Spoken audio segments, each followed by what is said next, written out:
Yeah. Like, look at how Gorgina. Yeah. So well done. Their connection, the yearning, the vroom vroom of F1. Like, yes, girl.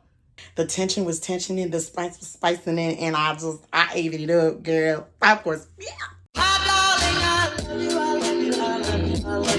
Hello guys, welcome back to my channel. Welcome to another book video, more specifically my June wrap up. More than halfway through the year, what do you mean? In today's video, I'm going to be sharing my top books of the month of June. Summer is upon us now, and I've been having so much fun reading, dabbling in new genres, so I thought I would give you guys my stats, my top books, what I loved this summer, and yeah, without further ado, let's get into it, because you know I love to yappa. So grab a drink, grab a snack, and let's get into it. So first, let's talk stats and the month of June.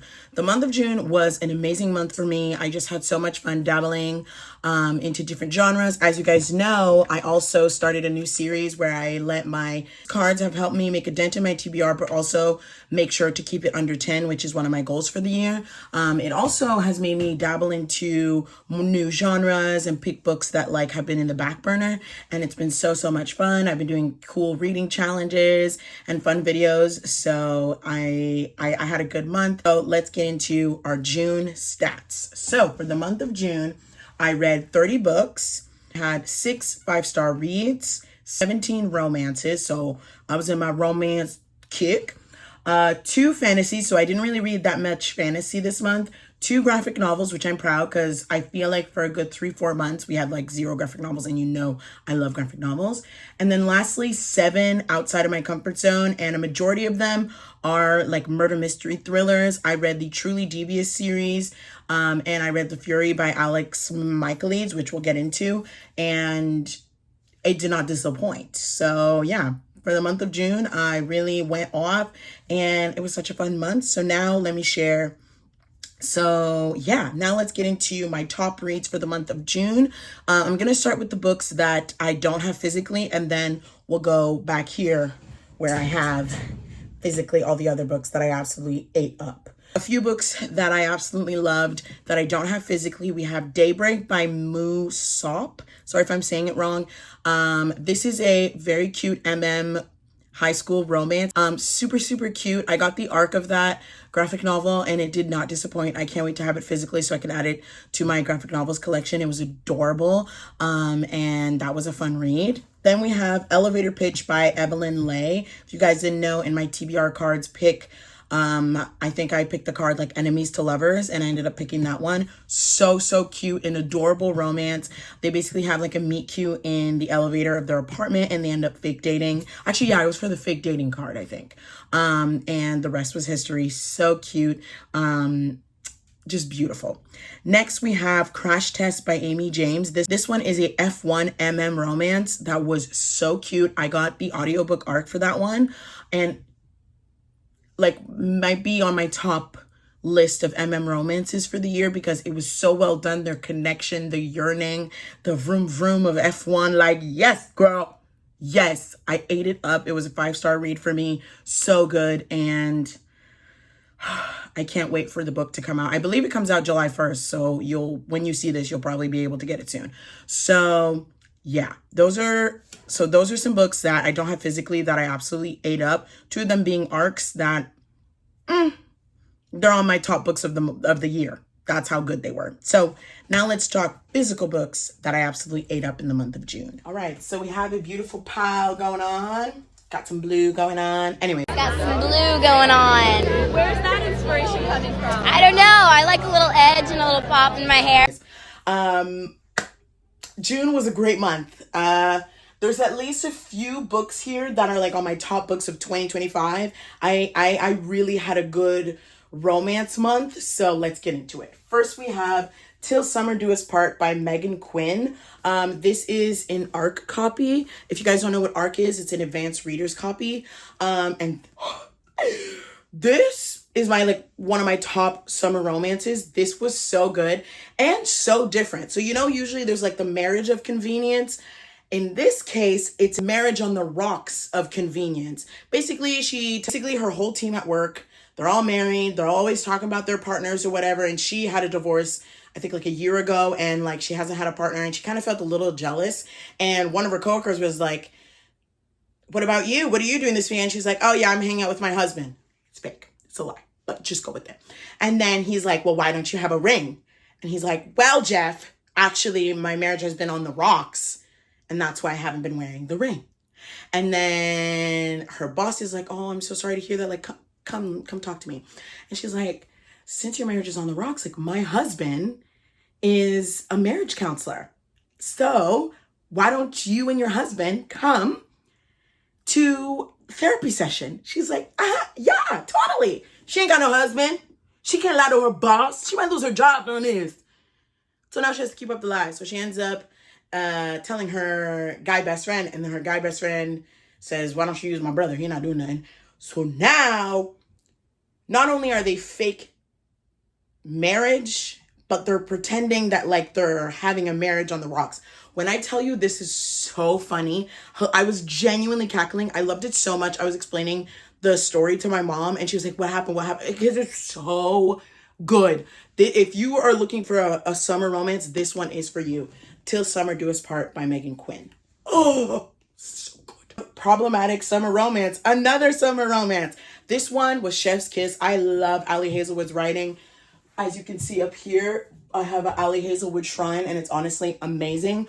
So basically, this is like an age gap romance, reconnection, Italian summer vibes. It's her brother's wedding, and it's amazing. It's cute. Ali Hazelwood just does not disappoint with this one. Next, we have 7 Year Itch by Amy Dawes. I absolutely love her romances. And this one did not disappoint as well. This is a 5-star read for me. Basically, they literally genuinely hate each other. They've hated each other for like 7 years.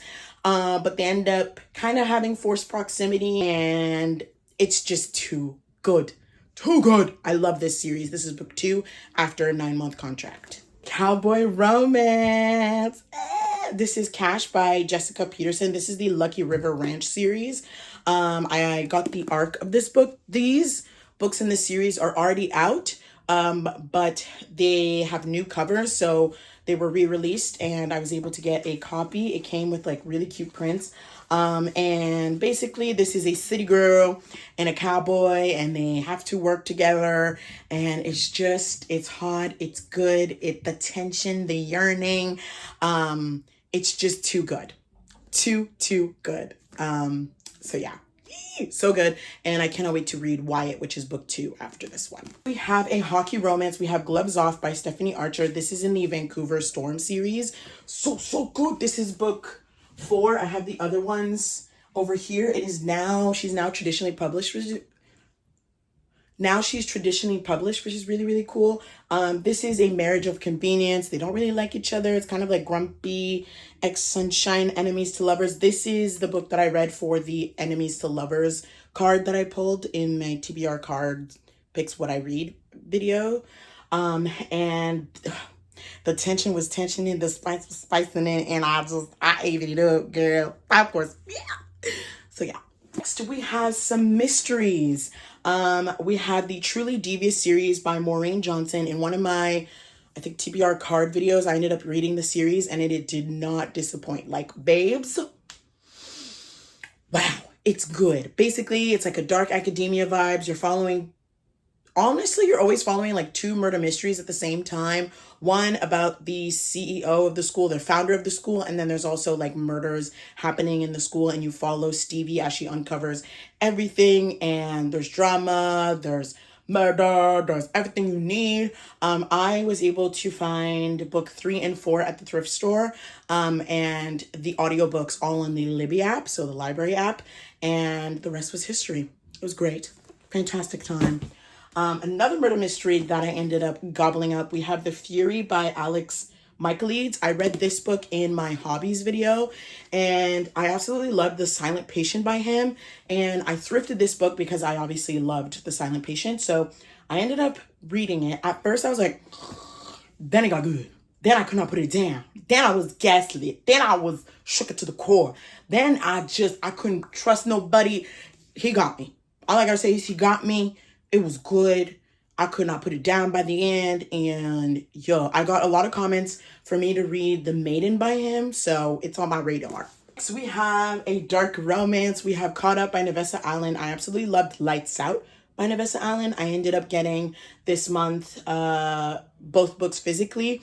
And this one came out in June. It was so good. It still wasn't my favorite over Lights Out. I still loved Lights Out more because they didn't know each other and they got to know each other because there was like forced proximity and like stalking and all that kind of stuff. Versus this one is like second chance romance. And I don't know, I couldn't really connect with them. Like I have a hard time. Oh, I'm sweating.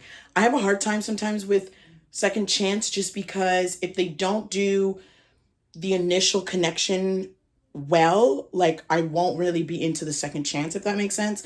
But the spice was good, the tension was good, but I just wasn't as into it as I thought I'd be. But it was still a good read, and I don't know if this is the last one in the series, but I'll be reading because I like her writing.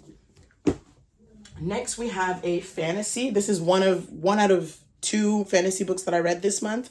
We have Shield of Sparrows by Devney Perry. At first, I was like, I don't know what's going on. And then it got good, but I couldn't understand who the MMC was. Then you figure out who the MMC is. And this world is so cool. And the way the book ended, I was like, ooh, wait, actually, I might want to follow the series. So that's how I felt during reading the book. Like, I felt like this. But in the end, it's such a beautiful book. The world is super cool. And I will be continuing the series. Yeah. Like, look at how Gorgina. Yeah. So, yeah. And then the last book that I'm going to share is a graphic novel. We have Lore Olympus, Volume 8. This was a 5-star read for me. I feel like this is the 8th book, girl. But I feel like a lot of storylines wrap up. It's so beautiful, gorgeousness. Like, just like, oh, this is like a warm meal after a cold day outside in the snow. It was so good. So beautiful. Like, this is Lore Olympus Volume 8 by Rachel Smith. And her graphics are absolutely beautiful. I think there's like 2 more in the series. And I kind of don't want it to end because it's been like 8 years of these books coming out. Obviously, most years there's 2 that come out. But this was it. This was it, babes. I loved it. And I cannot wait for the next one. So yeah, I had a great reading month. We dabbled into murder mystery. We continued my romance obsession. We just had a great month. There's at least like 2-3 books in my top books of this month that is going on the master list for the whole year. And truly, I had such a fun time. I cannot wait to see what other books I'll read in the summer. Let me know if you guys want a summer romance book rec video, short or long form, because I'll do it for you. I had some fun reading these summer romances and it honestly was a great time. I had a great time. So yeah, hopefully you guys enjoyed this little wrap up. I try to do them every month. Let me know what other videos you guys want to see from me. Don't forget to like, comment, subscribe. I love you dearly. Thank you for supporting me. Don't forget to subscribe. We're almost at 10K. My goal is like, I'm thinking like July, August, maybe we can hit 10K. Because that's my goal for the year. Anyways, manifesting. I've rambled enough. I love you dearly. Don't forget to like, comment, subscribe, and I'll see you guys in another video.